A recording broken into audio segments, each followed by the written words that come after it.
preparar esse cara para uma decepção também. Simplesmente pai do Neymar. Sim, Neymar pai. Deu um podcast, basicamente uma entrevista. E, mano, ele explica nesse podcast como é que o Neymar se tornou o fora da curva. O jogador diferente de todos os brasileiros e aquele que veio predestinado para salvar a nação. Muitos como o Neto não discordam com isso, mas se liga no desabafo do pai do Neymar a dizer como esse processo não é fácil. E as pessoas pensam que só depende de talento. Se liga só nisso. E como você vai preparar esse cara para uma decepção também? Porque quantas crianças sonham que nem ele e seguem rumos diferentes, entendeu? Não, e nisso você tem um filho que, claro, na época você não sabia que era um fenômeno, só que você tinha uma vivência do lado ruim e do lado bom, que é seu prazer, e o ruim do que você vivenciou, que você para de jogar já tendo que correr para trabalhar. Cara, e é muito difícil você ter você tem um modelo para isso hoje? Uma regra? Não tem.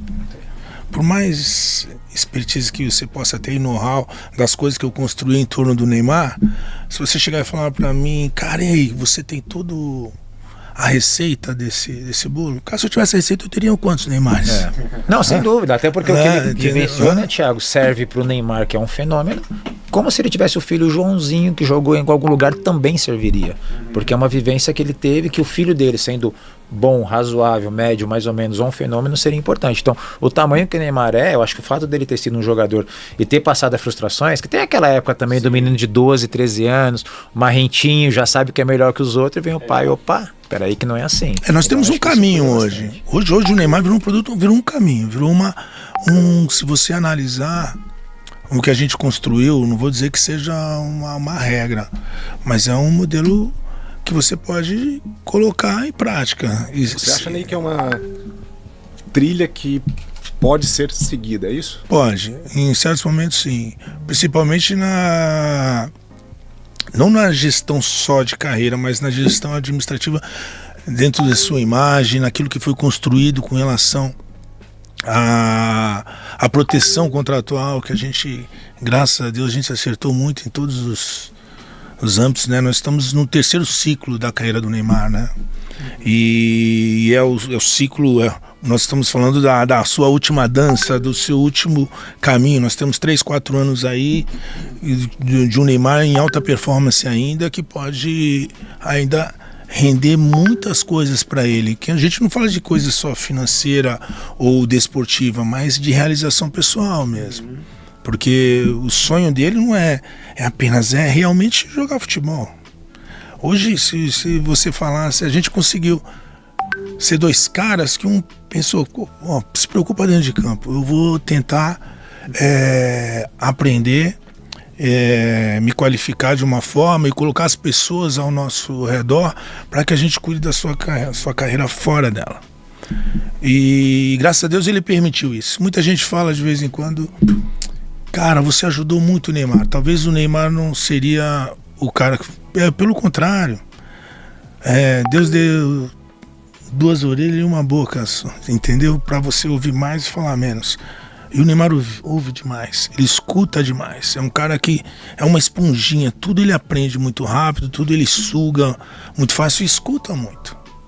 Claro que em determinado momento, quando você vê que ele está muito calado, ele pode estar ali se rebelando contra aquilo que você está falando, mas ele está escutando. E ele absorve isso de uma maneira e fala assim, poxa, então esse é o correto, eu vou nessa direção. E a gente conseguiu nos unir de uma forma que a gente conseguiu fazer com que isso acontecesse, sabe? O nosso sonho mesmo é trilhar, terminar essa carreira da melhor maneira possível, como atleta, como cidadão, claro, com seus sonhos, com a luta que ele tem do dia a dia, né? Porque todo dia ele tenta ser melhor do que ele mesmo, não ser melhor do que ninguém.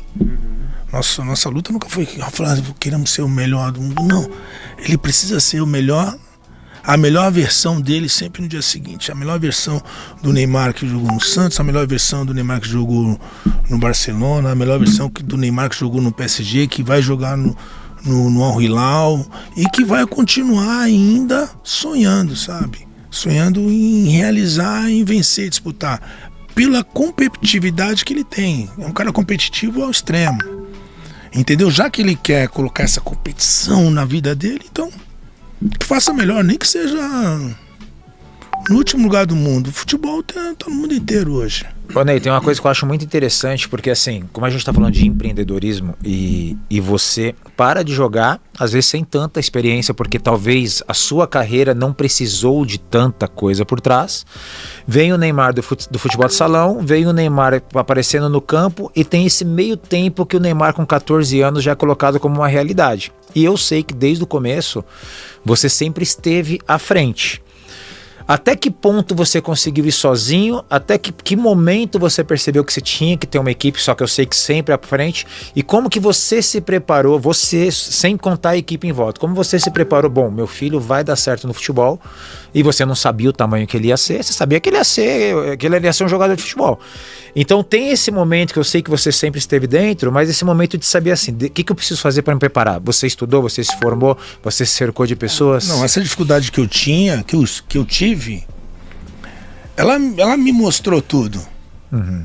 Se você falar de empresário, né? Porque eu joguei futebol, eu não sabia o que era empresário. Isso, exatamente isso. Entendeu? Não tinha ninguém que falasse por mim. Eu era o cara que eu tinha que jogar futebol, pensar na conta de água para pagar, na conta de luz, no aluguel, entendeu? Eu tinha que pensar em tudo, não 100%. Só jogar futebol. Você tinha que pensar em 100%. 100% em tudo que acontecia na minha vida. Pensar nos meus familiares, pensar no meu pai, na minha mãe.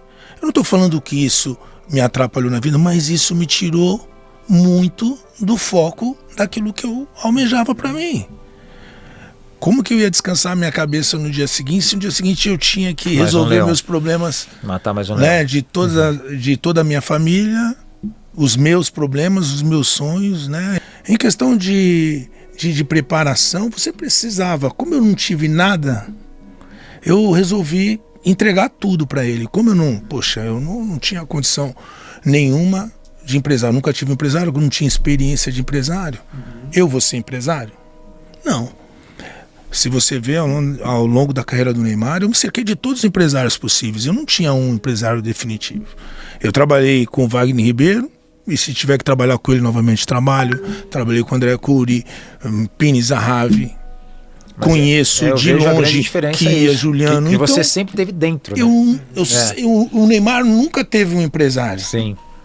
Teve representantes para momentos. Eu tive os empresários, então eu era o intermediário entre os empresários. Entre os empresários que acertavam. Então eu levava para o Neymar toda a situação que tinha acontecido. Eu nunca deixei. Todas as escolhas que ele fez foram dele. Mas tudo passou por você. Mas tudo passa de uma forma para que eu possa filtrar o que é melhor para ele. Olha, isso você deve escutar. Isso você não deve escutar. Entendeu? Mas você, aqui tá as opções que você tem. Vou mudar. Para mim, o Neymar, antes da Copa do Mundo, vai pro Flamengo. Ele não vai querer voltar pro Santos, cara. Se ele comprar o Santos, essa informação... Só isso. Se ele comprar, só ele vai isso. no Santos. Que é dinheiro puro, Veloso. Não. Você compra o Santos por X, tudo bem. Depois o Neymar já tudo bem. 6X, entendeu? Se ele não comprar, é o Flamengo, truta. Se o Neymar quiser jogar no Santos, legal. Parabéns. Mas o Neymar, pra mim, vai pro Flamengo o ano que vem. 25 e 26 para ele ir pra Copa do Mundo. Isso é o que eu sei. Isso é o que me falaram. Lá da Arábia. Tem jogador que joga com ele que gosta de mim. Eu até sei que é. Não vai falar nada. Claro que não. E aí, o que você pensa do Neymar comprar o Santos? E a minha informação, que ele vai pro Flamengo. Se ele comprar o Santos, tá lógico que ele vai jogar no clube dele, né? Aí ele que vai escalar o time, ele vai escalar, vai contratar. Ô Veloso, mas era uma boa pro Santos ser comprado pelo Neymar? Eu acho que o Santos está num caminho que, se não aparece o Marcelo Teixeira, assim como apareceu o Paulo Nobre do Palmeiras, talvez um rebaixamento que sofreu agora, que disputou a Série B, então você tem que pensar... Ele tem mais 2 anos de mandato? Você tem que pensar numa sucessão. Que por sinal tem que ter um busto pro Marcelo Teixeira. E lá, aí, né? eu acho que a venda do Santos seria algo que tem que ser pensado, sim. Pro Neymar. Vamos lá, quanto que custa o Santos? Vamos botar, 3 bilhões? Não. Não sei. Não chega? Que isso? Não chega. O Santos... Chega. A Portuguesa foi um bi. Pô, a Portuguesa foi um bi, cara. Mas metade desse um bi é por conta Não do tô dizendo, terreno não do tô lugar. dizendo das dívidas. Quando você compra... Não tô dizendo o terreno. É porque metade da grana vai ser investida com o projeto do estádio. Então, tudo bem. na teoria, o valor Mas você da não Portuguesa pode vender o Santos por menos de 10 bi. Não, 10 bi não pega. Desculpa, velho. Vender o Santos pro Neymar, o que você pensa, Souza? Olha, eu acho assim que se ele comprasse, seria o caminho mais correto, porque senão o Santos deveria fazer uma reformulação muito grande para a chegada do Neymar, porque só ele, com o time que tem hoje, não ia brigar, ia continuar sendo um time diferente, porque ia ter ele, mas assim, o resto dos jogadores são jogadores comuns. Agora, pensando em Copa do Mundo... Só um minuto. Dessas imagens aí, tá tudo legal, Neymar. Então, são 7 jogos e um gol. Sorteiro contra casado. Sorteiro contra casado. Pra mim. O futebol que eu gosto, isso aí é sorteiro contra casado. Craque, sabe quanto ele ganhou por minuto jogando lá? Não, mas isso ele merece.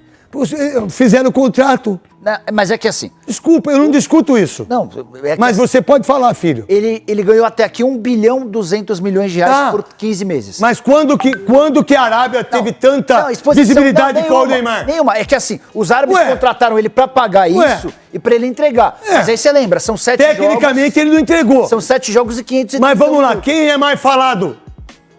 O Al Hilal ou o Al Nassr? O Al Hilal. Sem ele jogar. Essa é a verdade, irmão. Ele é monstro em termos de mídia. Gigante. Tanto pro bem quanto pro mal. Aí cada um que interprete do jeito que quiser. Cada um que interprete. Agora, quem sabia que tinha futebol lá? Mano, vamos lá, quem sabia? Ninguém, irmão. O Al Nassr aí... Mas o Cristiano tá lá e tá jogando. Tá. Jogando. E o Messi? Todos os outros. Jogando. O Messi também. O Talisca tá jogando. Mas o árabe não quer O Benzema tá jogando. Mas ele, sem jogar, mas machucou. os caras falam mais dele do que os caras. Mas você vai falar, não, mas o Neymar machucou. Tudo bem, mas a recuperação do Neymar, a gente sabe como é que foi. Né? Como foi? Um mês depois da lesão para fazer a cirurgia, essa recuperação que é muito lenta, depois volta, sente de novo outra lesão. Por exemplo, ele tá no Brasil, Veloso. Então, veio embora pro Brasil. Aniversário da filha. vai. Bom, e o árabe faz conta, entendeu? Né? Vamos lá. Quantas vezes você comemorou o aniversário dos seus filhos de 1 ano? Eu nunca.